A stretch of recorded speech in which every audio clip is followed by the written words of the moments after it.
So, we're coming back to a company that you probably have heard of by now, Tesla.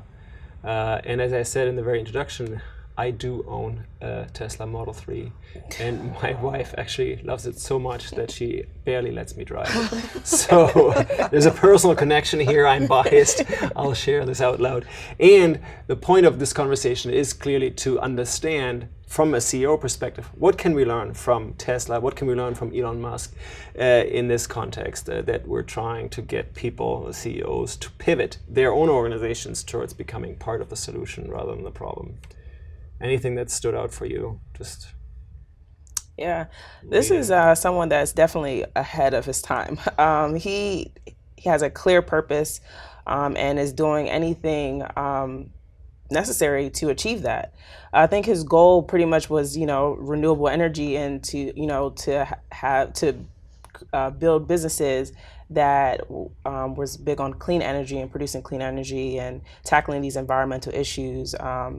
And so, this is something that, even though a lot of his ventures didn't necessarily always was successful, he was still, persistent and moving forward and continuing to serve his, purpose and things of that sort. So I think in this instance, he was a really big risk taker, because a lot of the times, he invested in other companies when he was in debt in one company. So I think, but what really moved him and what really, kept him going, again, because he was serving a bigger purpose, and he knew that, and he knows that it's going to work. It's just persistence and consistency. So is it that easy?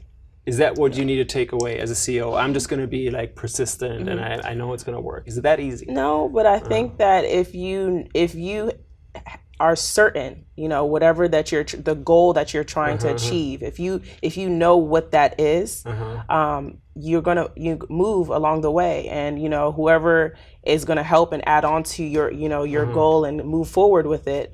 Eventually it will work out for you if you know at the end, if you're certain that what you're serving, the purpose that you're serving for will work, Well, can you be sure? I don't think so. No. Because a lot of, even talking to my business professors that are talking about Elon Musk, they're like, he's all over the place. Like, can you thread a needle through everything that he's doing? Yeah. But I think at the end of the day, it does serve his mission. Which is what? I believe his mission is, he's all over the place. Okay, so autonomous cars and renewable energy. So, we're just renewable energy. We're being clean. But then he has Hyperloop, which is speedy underground transport. And then Neuralink, which merges human brains with computers. For me, just thinking about this, it's hard to connect them all. But in a way, he diversifies his risk in a way that in order to reach his mission, if one road is closed, he has endless opportunities to still make his mission. And it's figure out what that mission is, because if it's so hard to put a needle through all of these ventures, like, what is it, right? Because it's like easy to say if you are certain, etc., and we can't really understand what he's doing, right? And at least for Tesla, what's the point? Renewable energy, cars, clean energy. Yes. Is it energy or what? Yeah. I want to remind students, Tesla wasn't founded by Elon Musk. Okay, it was founded by two other engineers. Okay, and what were they interested in? Building a race car that ran on renewable energy, I believe. Okay, so that's the what, and then why were they doing that? What's the higher level ambition? To help the environment, climate change. They help the environment? Okay, climate change in what way? What is it? Solar power, as you emit cleaner air, it's not low carbon transportation. Okay, so it's like there's still potentially carbon involved in creating energy one way or the other. Yet the ambition was to decrease carbon in the transportation sector, right? So that could go all kinds of ways, right? That could go through cars, that could go through battery powers in some ways. That can go through a Hyperloop. okay, because you have different ways of transporting people now, and that can go in other forms put together in the solar systems that they bought with SolarCity and all these kind of things, because it's a closed loop system that produces low carbon transportation mechanisms. Okay, so that's one thing to understand how they were sort of excited and interested. Now let's step back. Elon Musk, what was he doing before that? Was he interested in electrical cars? Where did he make his money early on? Wasn't it like a finance company or? Yeah, PayPal, right? Yeah. He was a co-founder of PayPal, right? And before that, some other kind of software-related things. He's an engineer, right?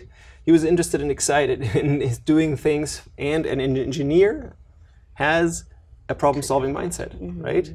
You have a problem, most of the time a technical problem, and you're going to fix it. You find a solution for it, right? Management, as I've said, is better seen at this point as like an engineering task, finding a solution to the problem, okay? Not administering and staying put and being safe. Like you're mentioning oftentimes risk, right? But yes, there is, for any kind of solution to a problem, of course you need to incur risks, you need to test things, right? Traditional managers may be thinking about risk too much in a way, because there's a risk of not innovating, of not finding a solution. And I've told in prior lectures about the comparison to Volkswagen, right? Volkswagen, one of the largest car companies, actually the largest current as of this point of time, is producing cars and has been producing cars for a long, long time with the same kind of technology. So they're trying to basically use the technology, the internal combustion engine, and get it to be better or less bad, okay? They're using this model and say, okay, I want to create more. I want to be the number one. I want to sell more cars. I'm going to buy up all these kind of brands like Porsche and others, and I'm going to produce more cars, and I'm going to try to be less bad, okay? And if I can't do it, I'll cheat.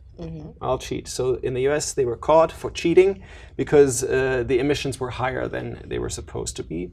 And of course, that's part of a model where you're saying, okay, you want to minimize risk, and in the end, you end up increasing risk because you're not solving the problem. You're trying to stay and maximize the state of affairs, business as usual, with what technology you have.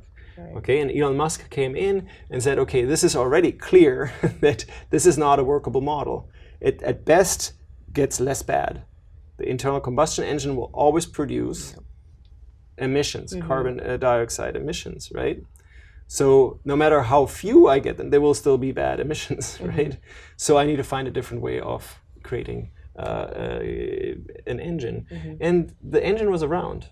An electric engine is nothing novel, okay? Just putting that idea into a car, that was not done before. And by the way, actually, it had been done before 100 years ago. And so it was nothing really novel. It was just like, how do you get this to scale? Right. How do you get this product so that people want it? Okay. Have you ever seen a Roadster? Have you ever seen the Model S? Have you seen the Model X? I've seen a Tesla.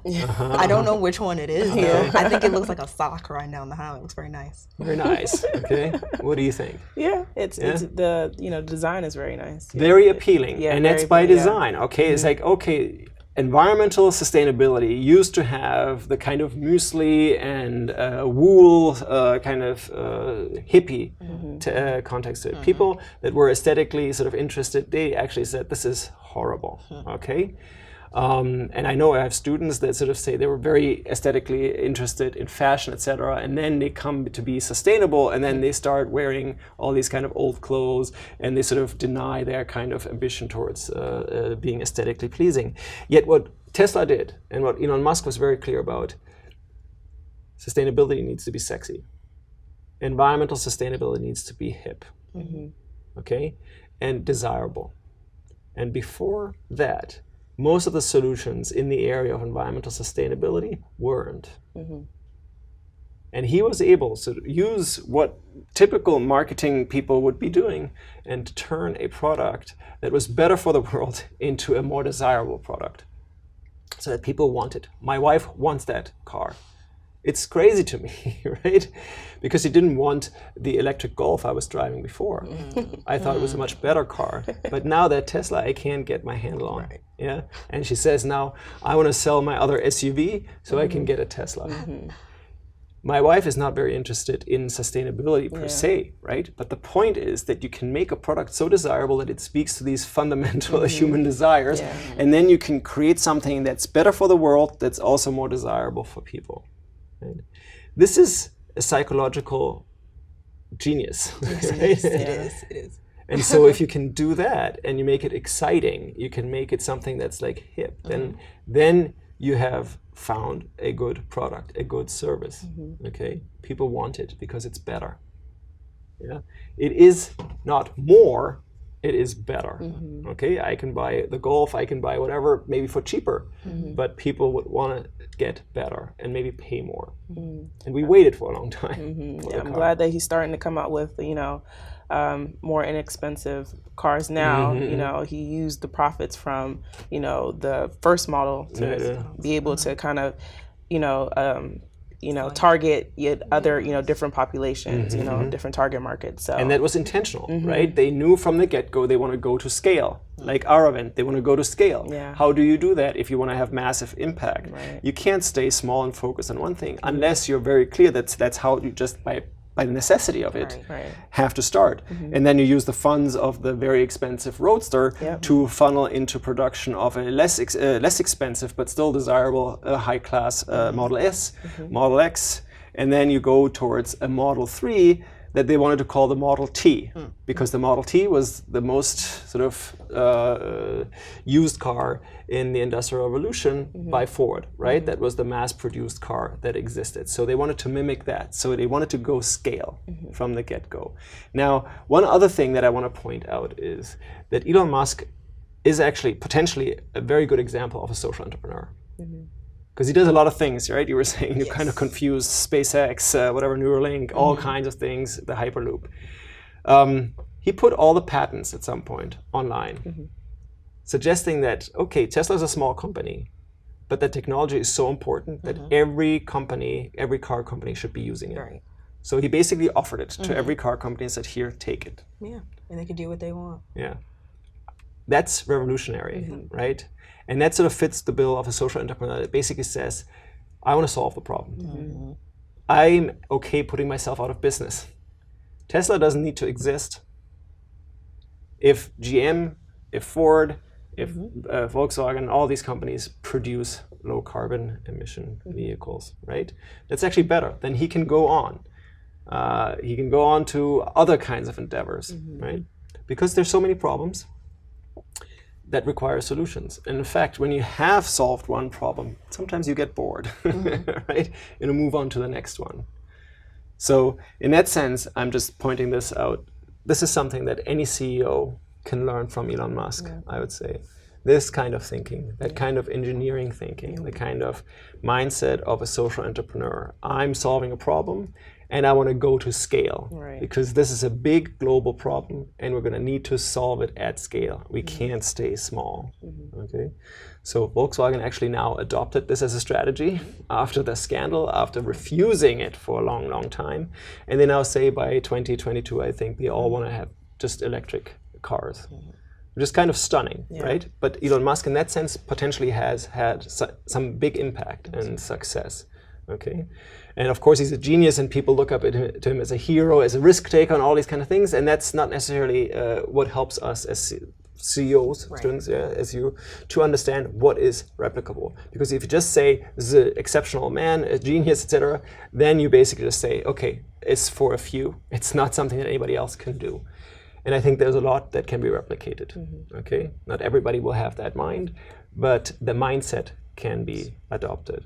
Okay, so I want to leave it at that, and I want to throw that challenge back to you, students. You're going to work on your company and think about how can you transform this company. And one last time, I'm going to show you from this type of a company, from the sandwich, triangular maximization type of company, towards that actually produces better. Okay, that respects the planetary boundaries and protects the dignity of its stakeholders. Okay, and advances humanity in that sense. That's the big pivot. That's what the CEOs of the round table say they commit to. That's what investors want. That's what society needs. So back to you.